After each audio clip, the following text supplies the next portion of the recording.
मेहनती किसान, diligent farmer. ये कहानी है एक किसान की जो कि बहुत मेहनती था।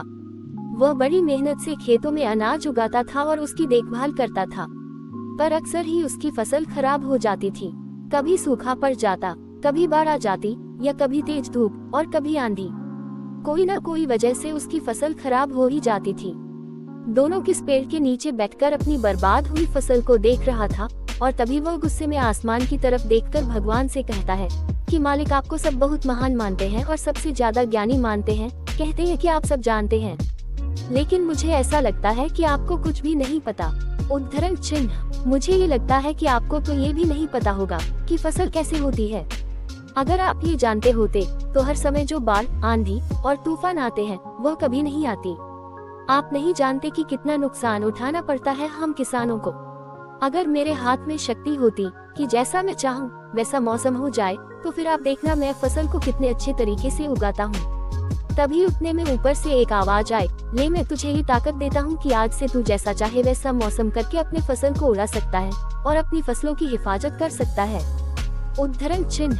1-2 दिन गुजारने के बाद किसने फिर से अपने खेत में गेहूं की फसल उगाए। अब किसान के पास तो शक्ति थी, वह जैसा चाहे वैसा मौसम कर सकता था। तो किसान ने आंधी, तूफान और बाढ़ कुछ भी उसने अपने खेतों पर आने नहीं दिया।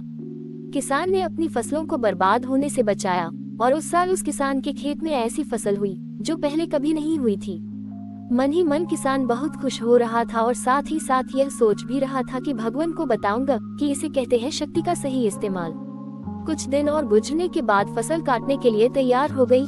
किसान बड़े उत्सुकता के साथ फसल को काटने लगा, पर जैसे ही उसकी नजर गेहूं की बोलियां पर पड़ी तो वह हैरान हो गया, क्योंकि उन वालियों में गेहूं के दाने ही नहीं थे। गेहूं के एक भी बाली के अंदर गेहूं का दाना ही नहीं था, सारी बालियां अंदर से खाली थी। अब वह किस बड़ा परेशान हो गया और फिर से भगवान को पुकारने लगा। वह जोर जोर से चिल्लाकर यह कह रहा था, भगवान, शायद तूने मुझे कोई सजा दी है। तभी ऊपर से आवाज आई कि मैंने तुम्हें कोई सजा नहीं दिया है, बल्कि इसकी जिम्मेदार तो तुम खुद हो। तुमने अपने पौधों को संघर्ष करने का मौका ही नहीं दिया।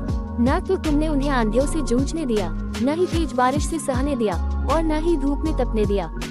एक भी चुनौती का सामना तुमने उन्हें नहीं करने दिया, इसीलिए सारे पौधे अंदर से खोखले रह गए। जब आंधी, तूफान, तेज बारिश और धूप पड़ती है तभी ये पौधे संघर्ष करते हैं, और इसी संघर्ष से ताकत पैदा होती है, जिसमें पावर होता है, एनर्जी होती है, और इसी संघर्ष से गेहूं का दाना बनता है। तूने उन्हें बुरे वक्त से गुजरते ही नहीं दिया जहां उनका बनावट होता। सारी बालियां इसीलिए खोखली रह गई क्योंकि तुमने अपने पौधों को संघर्ष कराया ही नहीं। सेम यही चीज दोस्तों हमारे साथ भी होती है। इस कहानी से हमें ये सीख मिलती है कि बुरा वक्त जो होता है, जिसे लोग संघर्ष कहते हैं, स्ट्रगल कहते हैं, यही से एक इंसान की तरक्की होती है। आपको पता होगा कि जब एक डायरेक्टर कोई मूवी बनता है तो डायरेक्टर सबसे डिफिकल्ट रोल अपने बेस्ट एक्टर को देता है। तो जब भी आपको ऐसा लगे कि आपकी जिंदगी में तकलीफ है, बहुत ज्यादा प्रॉब्लम्स है और आपकी किस्मत खराब है, तब खुश हो जाए, क्योंकि उस भगवान ने ये सारी प्रॉब्लम्स आपकी लाइफ में ही क्यों दिया है।